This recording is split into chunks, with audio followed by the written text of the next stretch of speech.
জায়গা কিনবেন ঠিক করেছেন, ঠকতে যদি না চান এই ভিডিওটা দেখুন এবং আমি যে ভিডিওগুলো করব সেই ভিডিওগুলো মন দিয়ে দেখবেন।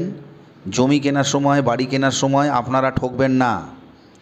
আমি শ্রী দেবব্রত ভট্টাচার্য অ্যাডভোকেট চেম্বারে আপনাদের অসংখ্য অভিনন্দন এবং বুক ভরা ভালোবাসা।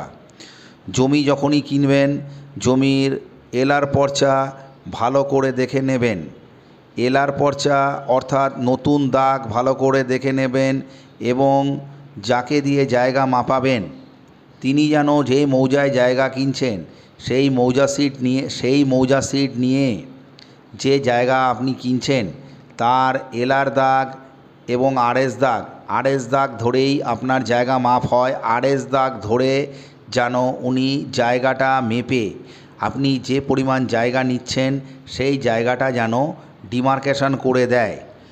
এবং সেক্ষেত্রে যদি আপনি জায়গা নেন তাহলে কিন্তু আপনার ঠকবার সম্ভাবনা একদমই থাকবে না। আবার বলছি, আরএস দাগ এবং এলআর দাগ অতি অবশ্যই মিলিয়ে আপনারা জায়গা কিনবেন।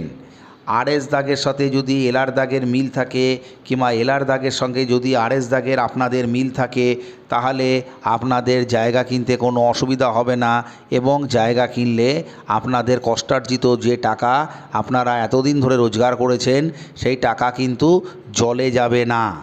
তাই আরএস এলআর দাগ আমিনকে দিয়ে ভালো করে বুঝে মাঠ ধরে মৌজা সিট ধরে মাপ করে বার করে ডিমার্কেশন করবেন।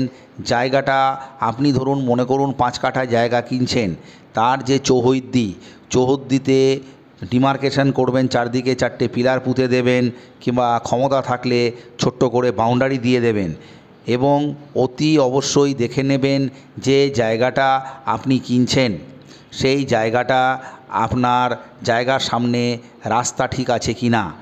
যদি রাস্তা ঠিকঠাক থাকে 12 ফুট অথবা 16 ফুটের রোড থাকে কিংবা 10 ফুটেরও যদি রোড থাকে কোনো অসুবিধা নেই, আপনি নিশ্চিন্ত মনে সেই জায়গা কিনতে পারবেন। এরপরে আরও অনেক ভিডিও আসতে চলেছেন, সঙ্গে থাকবেন। অ্যাডভোকেট চেম্বারের অনেক অনেক অভিনন্দন আজকে আমার এই ভিডিওটা দেখবার জন্য। নমস্কার।